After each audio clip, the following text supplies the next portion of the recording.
Տիկին Վարդանյան, ստիպված եմ հիասթափեցնել ձեզ, իրականում բիզնեսմենների խնդիրները շատ ավելի խորն են, քան այն, ինչ դուք նկարագրեցիք։ Խնդիրը իրականում ոչ 10 միլիոնի շեմն է, ոչ էլ առգրաված համակարգիչներն են, սերվերներն են, խնդիրը մեկ բառով, պարոն Պողոսյան, կոչվում է պետական ռեկետ։ Սխեման հետևյալն է։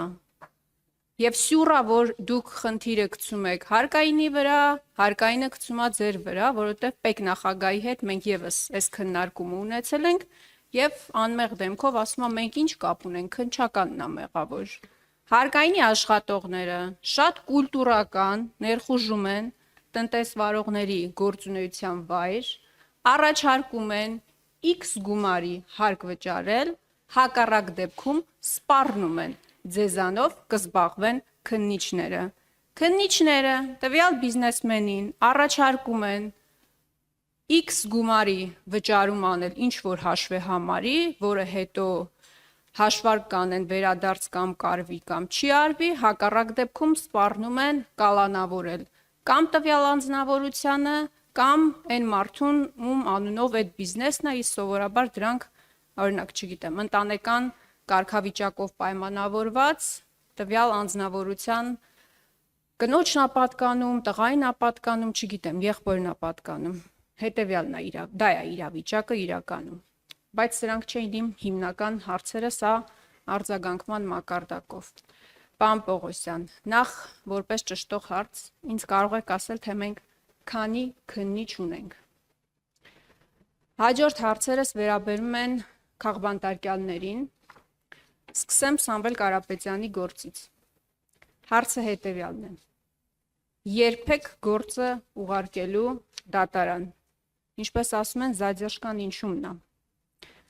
Միքայել Աճապահյանի մասով։ Տեսեք, մի դեպքում դատախազությունը ասաց, որ որևէ խնդիր այդտեղ չկա իր հայտարարությունների մասով, հանցակազմ չկա, մի 6 ամիս հետո մտածեց, որոշեց, որ չէ, այդուհանդերձ հանցակազմ կա։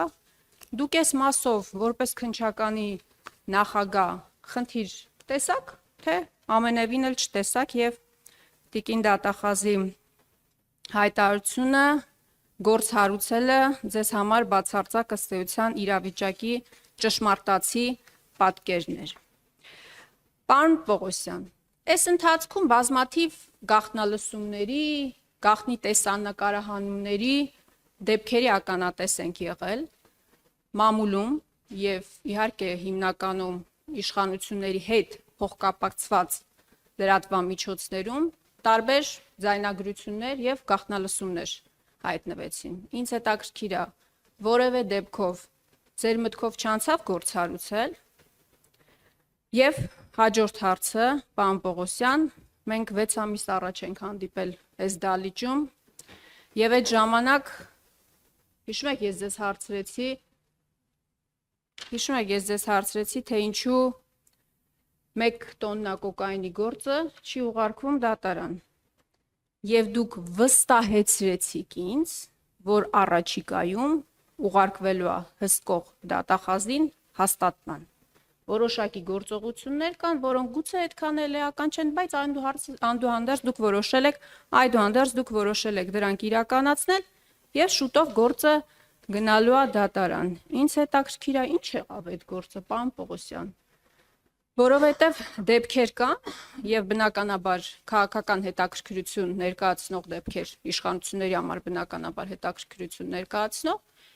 որ դուք 2 ամսվա ընթացքում նախաքննությունը ավարտում եք, գործը ուղարկում եք դատարան, իշխանությունների սրտի դատավորներն էլ արագ վճիռները, վերդիկտները կայացնում են։ Շնորհակալ եմ։ Անդրեա պարոն Պողոսյան։ Շնորհակալություն տիկին Խամոյան։ Հարկերի մասով դուք ձևակերպում տվեցիք պետական ռեկերտ, թույլ տվեք ձեր դիտարկումների հետ չհամաձայնվել։ Ես նշեցի մեխանիզմը եւ նշեցի, թե քննչական մարմինը ինչպես է գործում, ինչպես է քննությունը կատարում, ինչպես է պլանավորում։ Եվ այստեղ ամենևին ինչ-որ այլ գերատեսչության վրա ինչ-որ ձեր ձևակերպումներով ասած գցելու խնդիր չկա։ Մենք նաև նշեմ, որ երբ որ մենք ստանում ենք նախնական հաշվարկ, մինչև ստուգում նշանակելը նաև նախնական հաշվարկը ըստ էության մենք ինքներս ենք ճշտում, նաև որոշ դեպքերում ստուգում կատարող կամ նախնական հաշվարկը կատարող պետ տեսուչներին հարցաքննում ենք։ Այսինքն նախաքննական մարմինը իր լիազորությունների շրջանակներում ձեռնարկում է անհրաժեշտ բոլոր միջոցառումները, որպեսզի պարզի օբյեկտիվ իրականությունը։ Ես նաև չեմ բացառում դեպքեր, երբ որ ես նշեցի արդեն իմ խոսքում, որ նախնական հաշվարկի արդյունքում հետագայում, երբ որ մենք ստուգում ենք նշանակում, ստուգման արդյունքում նաև ունենում ենք այդ սկզբնական այդ թիվը, որ մատնանշվել է նախնական հաշվարկում, ունենում ենք նաև էական տարբերություններ, բայց ես նաև իմ խոսքում նշեցի, որ մենք 10 միլիոն դրամը հազիվ գերազանցող դեպքերով չենք զբաղվում, թեև օրենսդրորեն մենք պարտավոր ենք վարույթ նախաձեռնել եւ ունենք դեպքեր, երբ որ բազմաթիվ դեպքերում վարույթներ չենք նախաձեռնում, սա է մեխանիզմը։ Ես հասկանում եմ, որ այս դեպքերով, երբ որ կոնկրետ քրեադատավարական միջոցներ է ձեռնարկում, որոնք միջամտում են նաև որպես այդպիսին տնտեսվարողի գործունեությունը, ինքը նաև որոշակի դժգոհություններ կարող է գեներացնել։ Եվ այս առումով նաև քննչական մարմնում անկախ նրանից, թե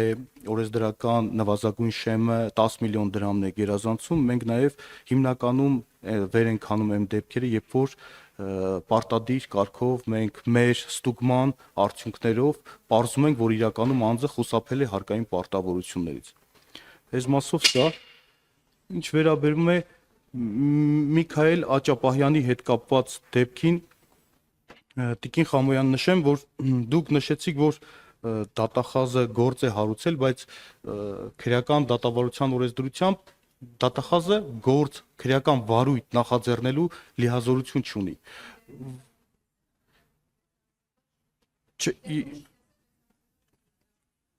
Հասկանում եմ ձեր հարցը, վարույթը նախաձեռնել է քննչական մարմինը։ Այ դուք նշեցիք, որ մի դեպքում տեսել է, որ մյուս դեպքում չի տեսել։ Նշեմ, որ ընդհանրապես օրենքով հաղորդման ընթացքը լուծելու, երբ որ անձը հանցագործության մասին հաղորդում է տալիս, երկու ընթացակարգ գոյություն ունի՝ վարույթ նախաձեռնել կամ վարույթ չնախաձեռնել։ Առաջին դեպքում քննիչը վարույթ է նախաձեռնում, ուղարկում է հսկող դատախազին, որը իր լիազորությունների շրջանակներում կամ արարքի իրավաբանական գնահատականի կամ, չգիտեմ, փաստական նկարագրության հետ կապված լիազորված է փոփոխություն կատարելու վերաբերյալ հանձնարարություն տալ։ Երկրորդ դեպքում վարույթ չի նախաձեռնում, որը հաստատում է հսկող դատախազի կողմից։ Ձեր մատնանշած դեպքում, այդ որ ասում եք մի դեպքում չի նախաձեռնել, դա վարույթ չնախաձեռնելու արձանագրություն չի։ Հետևաբար, օրենքի տեսանկյունից քրեադատավարական արգելք չվերացված որոշում արկա չի եղել։ Այսինքն օրենքը երբևիցե այս դեպքում արգելք չի եղել քրեադատավարական, որպեսզի վարույթ նախաձեռնենք։ Վարույթ չնախաձեռնելու արձանագրություն նույնիսկ ձեր մատնանշած դեպքում չի եղել։ Այսինքն օրենսդրական տեսանկյունից որևիցե արգելք չենք ունեցել։ Եվ հաջորդը, քանի որ արդեն իսկ կա դատական ակտ, ճիշտ է, ես տեղյակ եմ, որ դեռևս օրինական ուժի մեջ չի մտել, ես կներեք, բայց որպես իրավաբան եւ որպես կառույցի քննչական կոմիտեի նախագահ, ես չեմ կարող արդեն իսկ մեկնաբանեմ արդեն դատական ակտով, կարծում եմ դատական ակտի մեջ այդ հանգամանքներին անդրադարձ կարող է եղած լինի եւ ես կոռեկտ չեմ համարում, առնվազն երբ որ հրապարակային դատաքննություն է տեղի ունեցել, եւս մեկ անգամ անդրադառնամ այն հարցերին, որոնք որ պաշտպանության կողմը վստահ է բարձրացրել է այդ հարցերը։ Այս մասով սա, հաջորդը դուք նշեցիք, որ 1 տոննա կոկաինի գործի հետ կապված, որ նախորդ հանդիպման ժամանակ ես նշել եմ, որ այդ գործը առաջիկայում դատան, ես վերահաստատում եմ իմ խոսքը,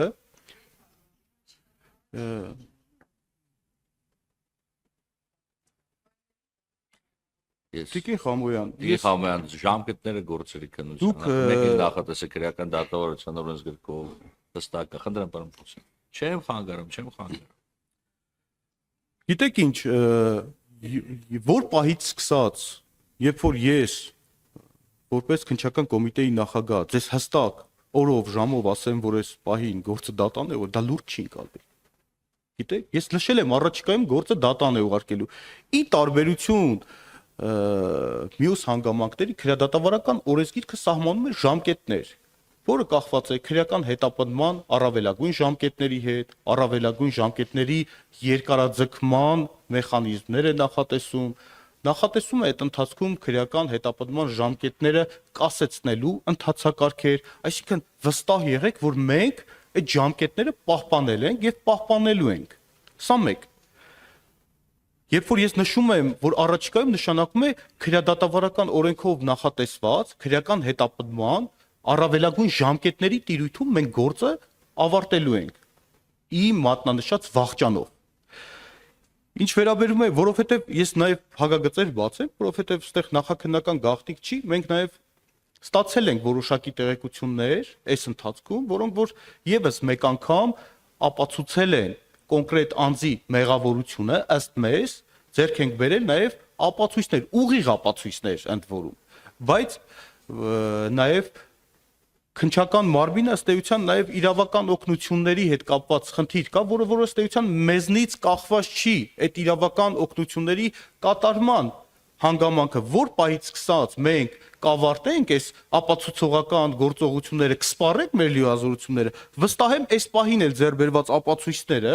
բավարար են, որպեսզի իմ մատնանշած վախճանով այդ գործն ավարտի եւ նորից եմ վերահաստատում այդ գործը ունենալու է դատական վախճան։ Այլ ելք պարզապես չկա այդ գործով։ Դուք Տիկին Խամոյան հանգիստ եղեք, այդ գործը գնալու է դատարան։ Դուք նշեցիք նաև գաղտնալսումների հետ կապված, որ գաղտնալսումներ մենք ստացել ենք հաղորդումներ տարբեր դատավարության մասնավոր մասնակիցների կողմից, տարբեր ֆիզիկական անձանց կողմից գաղտնալսումների հետ կապված, երբ որ հաղորդումներ են ներկայացրել, որքան տեղյակ եմ, այդ դեպքերով քննիչը որոշում է կայացրել վարույթ չնախաձեռնելու վերաբերյալ, ես հիմա չեմ կարող այս պահին ասել վարույթ չնախաձեռնելու արձանագրությունը հաստատվել է հսկող դատախազի կողմից թե ոչ, որովհետև հնարավոր է իրավիճակ, երբ որ քննիչը որոշում կայացնի վարույթ չնախաձեռնելու վերաբերյալ, հսկող դատախազը չհաստատի եւ հանձնարարի, որպեսի վարույթ նախաձեռնվի։ Հիմա ես կոնկրետ այդ դեպքերով չեմ ուզում ընդհանրական ասեմ, բայց նաեւ նշեմ, որ նաեւ նախկինում ենք ունեցել բազմաթիվ այդպիսի դեպքեր, երբ որ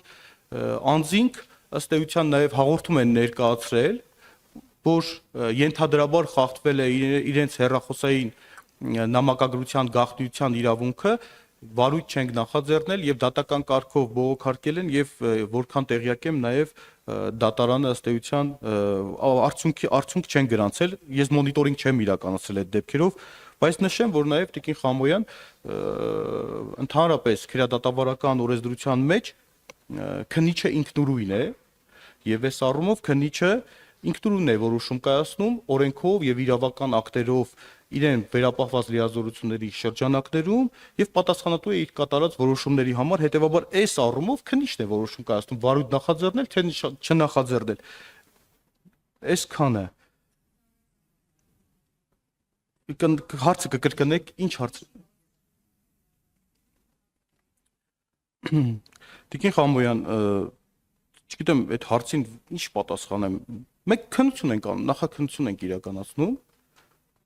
Այդտեղ նախաքննություն է իրականացվում, գործը գիտեք, որ ինքը հավանաբար տեղյակ եք, որ ինքը հսկայածավալ քրեական վարույթ է։ Հսկայածավալ քրեական վարույթ է, այնտեղ մենք գործ ունենք փողերի լվացման հետ, այդ հանցակազմի հետ գործ ունենք, այնտեղ գործ ունենք խարդախությունների հետ, հարկերը չվճարելուց խուսափելու հետ, այսինքն քրեական վարույթը իր ծավալով աննախադեպ է եւ քրեական վարույթով բազմաթիվ քննչական եւ այլ վարույթային գործողություններ են կատարում, որ պահին ավարտենք այդ գործողությունները, վստահաբար կորոշվի նաեւ քրեական վարույթի ելքը։ Այսքանը կարող եմ պատասխանել։ Ես նշեմ, որ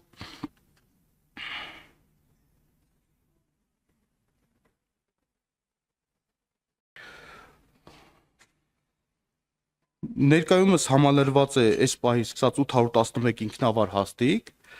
թափուր է 203-ը։ Կարող եմ նշել նաև, թե որքան կին ծառայողների թվաքանակը 158-ն։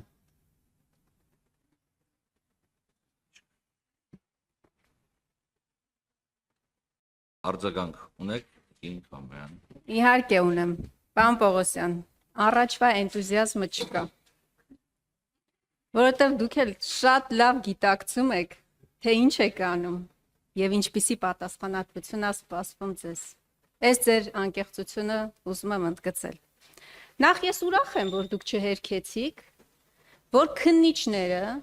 բիզնեսմեններին ստիպում են X գումար մուծել, հակառակ դեպքում սպառնում են նստել կամ նստեցնել։ Ազգակցական որևէ ազգակցի։ Այս մասով ես խնդրում եմ այս արձանագրումը անենք։ Ես պատահական չհարցրեցի, թե մենք քանի քննիչ ունենք, պարոն Պողոսյան։ Մենք ունենք 810 քննիչ փաստորեն։ Սամվել Կարապետյանի գործով եւ պատահական չհարցրեցի, թե հունիսի 17-ից գործը ինչի չեք ուղարկում դատարան, որովհետև 811 քննիչներից 52-ին դուք ներգրավվել եք Սամվել Կարապետյանի գործի մեջ։ 52 քննիչ եք ներգրավել եւ գործը չեք կարողանում ուղարկել դատարան։ Ես կանխատեսում էի, որ դուք կասեք, որ այնտեղ փողերի լվացում կա, ծավալուն է գործը եւ այլն եւ այլն։ Մեր ձևով եկեղեցին պաշտպանելու հատվածը առանձին ուղարկեիք դատարան։ Ինչի չեք արել, որովհետև ձեզ պետքա, որ Սամվել Կարապետյանը մնա կալանքի տակ։ Ամեն ինչ շատ պարզ է։ Միջին վիճակագրական հայ մարդու մոտ պարզ է։ Պարոն Պողոսյան, այլ հարց եմ ուզում տալ։ Սամվել Կարապետյանի հետ որևէ գործողություն կատարվել է քննչական։ Օրինակ, հարցաքննություն եղել է, թե չի եղել։ Առերեսում եղել է, թե չի եղել։ Ես գիտեմ, որ չի եղել։ Փաստաբաններն էլ պնդում են, որ վատ եք աշխատում։ Շատ վատ եք աշխատում, բայց ես համաձայն չեմ այդ գնահատականի հետ։ Դուք վատ չեք աշխատում։ Դուք ձեր արժև խնդիր եք դրել Սամվել Կարապետյանին պահել կալանքի տակ եւ հրաշալի կատարում եք ձեր առաջադրանքը։ Միքայել Աճապահյանի մասով, պարոն Պողոսյան, դուք ասում եք, որ առաջին ատյանի դատարանի որոշումը չեք ցանկանում մեկնաբանել, բայց կարակ չէ մեկնաբանեիք։ Ինչի եք միջնորդում, որ Աճապահյանին անպայման խափանման միջոցը պետքա կալանքը լինի։ Առհասարակ կալանքի էս ինչ ֆետիշացում է ձեր մոտ։ Կալանքը ֆետիշ է դարձել ձեզ համար։ Դուք կարող եք ինձ բացատրել, ինչ պետք է աներ Միքայել Աճապահյանը, Սրբազանը ազատության մեջ։ Այլ բան եմ ուզում ձեզ հարցնել։ Երբ որ ընդդիմադիրների մասին է խոսքը, ինչի այլ խափանման միջոց գոյություն չունի, քան կալանքն է։ Լիդիա Մանթաշյանի մասով, Բագրատ Սրբազան, մեր գործընկեր Արթուր Սարգսյանը, դեպետ այսօր կալանավորված է։ Այդուհանդերձ, ավելի հեռուն կարող եմ գնալ, պարոն Պողոսյան։ Օրինակ, ՔՊԱ-կան падգամավորի Զոքանչը ինչ է արել, որ դուք իրան կալանավորել եք Վարդան Ղուկասյանին, ի պաշտպանություն Վարդան Ղուկասյանի ակցիային մասնակցելու համար։ Այն անչափահասը, որին դուք կալանքի միջնորդություն եք տվել Գյումրիում հայտնի իրադարձությունների ժամանակ, ինձ կարաք բացատրեք, ինչ է արել կամ ինչ կարա անի, որ դուք միջնորդել եք, որ խափանման միջոցը ընտրվի կալանքը։ Պարոն Պողոսյան, դուք ասում եք, երբ որ ձեզ ձեռ է տալիս, դուք ասում եք, դե ծավալուն է, չենք կարա ուղարկենք անմիջապես դատարան, նույն կոկայինի գործին հեսա կանդրադառնամ 2 տարի է անցել։ Երբ որ ձեզ պետք է, դուք 2 ամսվա ընթացքում նախաքննությունը ավարտում եք, գործը ուղարկում եք դատարան, դատավորն էլ արագ վերդիկտը կայացնում է, առաջին ատյանի գոնե։ Երբ որ ձեզ պետք է։ Օրինակ, փաստաբան Կոչուբաևի գործը, ինձ կարող եք ասել, ինչի է խափանման միջոցը փաստաբանի ընտրվել կալանքը։ Facebook-ում գրառում է արել, դուք կարծում եք, որ դա վիրավորական է, կարծում եք, որ արատավորող տեղեկություններ է հայտնել, շատ լավ գործ եք հարուցել, լավ եք արել։ Խափանման միջոցը կալանք ինչի եք ընտրել։ Ինչ պետք է աներ այդ մարդը ազատության մեջ։ Նորից եմ ասում, իրա ստատուսը պետք է խմբագրել, վախեցել եք, որ կարող է խմբագրել ստատուսը, դրա համար խափանման միջոցը կալանք եք ընտրել, ամփոփումը։ Պարոն Պողոսյան, եւ կոկայինի գործով։ Ես ասում եմ 6 ամիս առաջ ենք մենք այս դալիճում քննարկել եւ դուք շատ ավելի ինքնավստահ դեմքով վստահեցրել եք, որ առաջիկայում գործ ուղարկվելու է դատարան։ Ես գիտեք ինչ ասեցի այդ օրը, եթե հիշում եք։ Ես ասեցի այդ առաջիկայում նոյեմբերին ժամկետը լրանալու է, կարճելու եք եւ ոչ մի գործ էլ դատարան չեք ուղարկելու։ Այդ 52 քննիչին, որ ներգրավել եք Սամվել Կարապետյանի գործի մեջ, այն 54 քննիչին, որ ներգրավել եք Բագրատ Սրբազանի եւ մյուսների գործի մեջ, այդ քննիչներին ներգրավեք այս գործը բացահայտելու, նախաքննությունը ավարտելու եւ դատարան ուղարկելու։ 2 տարի անցել, նորից եմ ասում։ Գաղտնալսումների մասով, պարոն Պողոսյան, 2019 թվականին, երբ որ գաղտնալսել էին ԱԱԾ պետին ու Նիկոլ Փաշինյանին, մի քանի ժամ հետո գործ հարուցվեց գաղտնալսման մասով։ Ես նորից եմ ասում, բազմաթիվ դեպքեր են եղել այս ընթացքում, որ դուք գործ չեք հարուցել։ Դուք ասում եք, մենք սպասում ենք հաղորդման, դուք հարուցեք, որովհետև դա ձեզ ձեռնտու չէ։ Շնորհակալ եմ։ Շնորհակալություն, Տիկին Խամոյան։ Դուք նշեցիք դարձյալ անդրադարձակ այսպես ասած կոկայինի հետ կապված գործին։ Ձեր խոսքից այնպիսի տպավորություն է, որ այդ գործը կարճվել է։ Ես նշում եմ, որ գործը գնալու է դատարան։ Հիմա դուք ժամկետներ եք ուզում, ես ժամկետներ չեմ կարող ասել, որովհետև այն ժամանակ 6 ամիս առաջ էր, չգիտեմ, երբ որ մենք քննարկում էինք ունենում, մենք պլանավորել էինք կատարել որոշակի քննչական գործողություններ, բայց ի տարբերություն քրեադատավարական օրենսդրությամբ հնարավոր է այնպիսի իրավիճակ, երբ որ մենք այն ապացույցը, որը որ պլանավորում ենք ստանանք, ապացույցը ստանալուց հետո դարձյալ կարիք է լինում որոշակի գործողություններ կատարել։ Ես հիմա ոնց մեկնաբանեմ ձեր ասածը։ Գործը չի կարճվել, քրեական հետապնդումը չի դադարեցվել։ Մենք գործում ենք քրեադատավարական օրենսդրությամբ սահմանված ժամկետների խստիվ պահպանմամբ եւ ես ձեզ նշեցի քրեական վարույթը ինչ ելք է ունենալու։ Հիմա սրանից ավել ես չեմ կարող որևիցե այլ մեկնաբանություն տալ։ Նշել եմ, որ գործը ունենալու է դատական վախճան, կունենա դատական վախճան։ Հուսով եմ ինձնից չեք ակնկալում նաև ստանալ, թե դատարանում այդ գործը ինչ ելք է ունենալու։ Նշում եք, որ 52 քննիչ են ներգրավել Սամվել Կարապետյանի վերաբերյալ քրեական վարույթով։ Ես նշեմ, որ ընդհանրապես դուք ոնց եք պատկերացնում, երբ որ դուք մտածում եք, որ այդ 52 քննիչը, երբ որ ներգրաված է մեկ գործով, այդ քննիչը հետագայում այլ քրեական վարույթներով որևիցե գործողություն, ես ձեր ընկալմամբ եմ ասում, որ որևիցե գործով չի զբաղվում, ամենևին դա այդպես չէ։ Տիկին Խամոյան, այստեղ նրբություններ գոյություն ունեն, երբ որ սկզբնական վարույթ ենք նախաձեռնում, կապված այն առաջնային քննչական գործողությունների կատարման բնույթից, տեսակից, քանակից ես կամ քրեադատավարական վերադասը որոշում է կայացնում X քանակով քննիչներ ներգրավելու քննչական խումբ ստեղծելու վերաբերյալ։ Օրինակ, միաժամանակ, երբ որ պետք է կատարվի օրինակ 100 խոզարկություն, քննչական մարմնի ղեկավարը որոշում է կայացնում առնվազն 100 հոգուց բաղկացած քննչական խումբ ստեղծելու մասին։ Դրանից հետո, երբ որ այդ անհետաձգելի քննչական գործողություններն ավարտվում են, չի նշանակում, ճիշտ է, ֆորմալ առումով քննչական խումբը շարունակում է գործել, բայց արդեն իսկ հիմնական քննչական գործողությունները կատարում է քննչական խմբի ղեկավարը։ Սա այս մասով եւ նշեմ, որ նաեւ բազմաթիվ վարույթներ ունենք, երբ որ ոչ թե 52 քննիչ, այլ շատ ավելի մեծ քանակությամբ քննիչներ են ներգրավել։ Որովհետեւ այո, այդ գործով ի սկզբանե հսկայածավալ մեկ գիշերվա ընթացքում հսկայածավալ շուրջ 100 խոզարկություններ են կատարել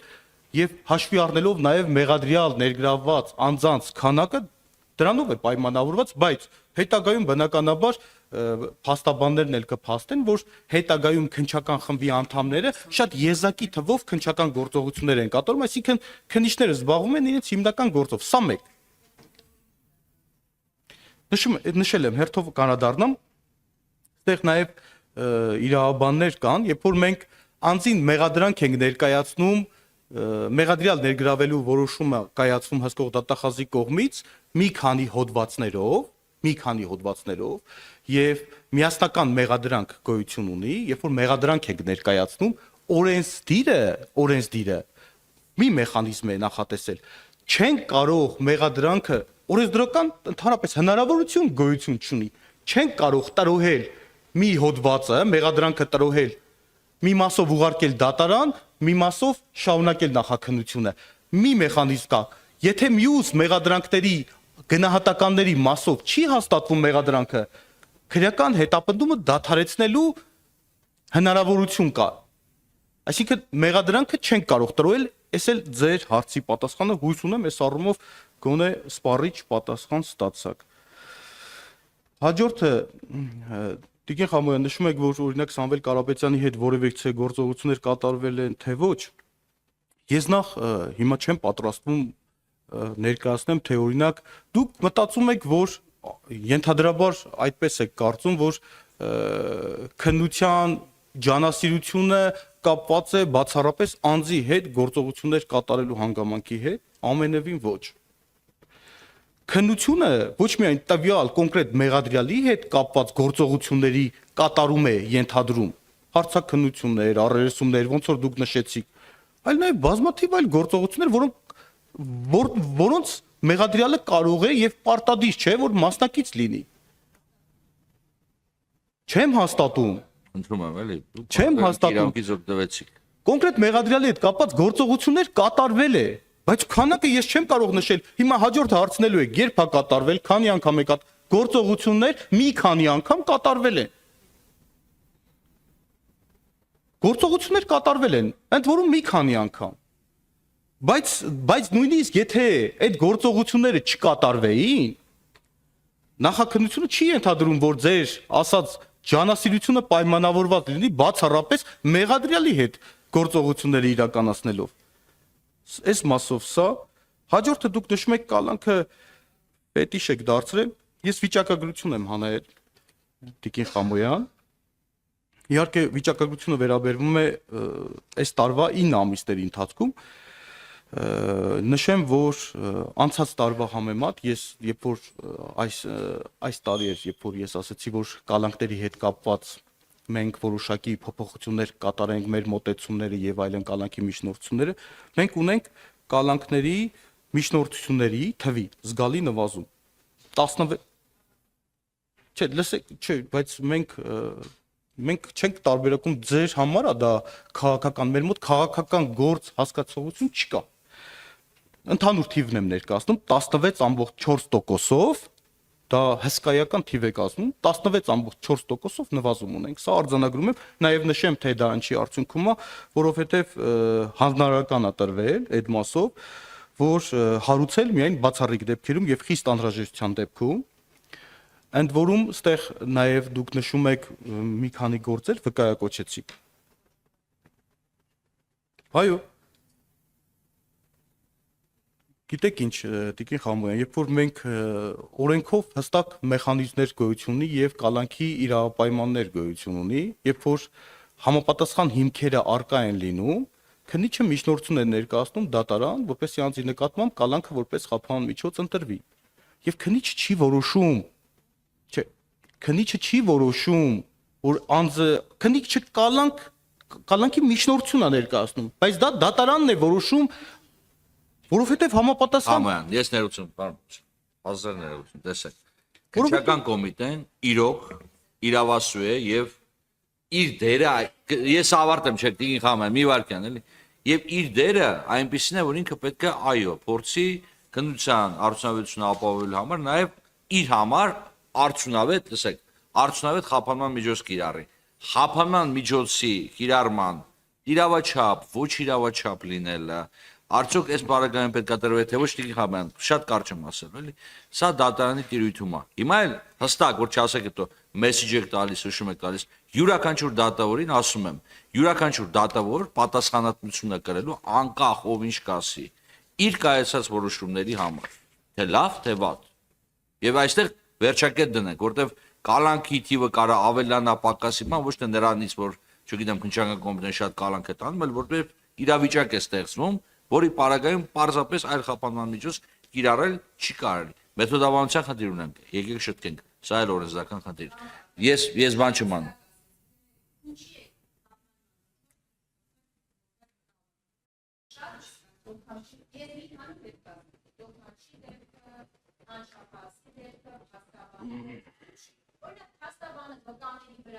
Ազդեցություն ունենար երկրից կարար փախներ նախաքննության վրա կարար ազդել։ Մենք իրավաբան չենք, բոլորս գիտենք, չէ՞, որոնք են հիմնական հիմքերը, ասեք։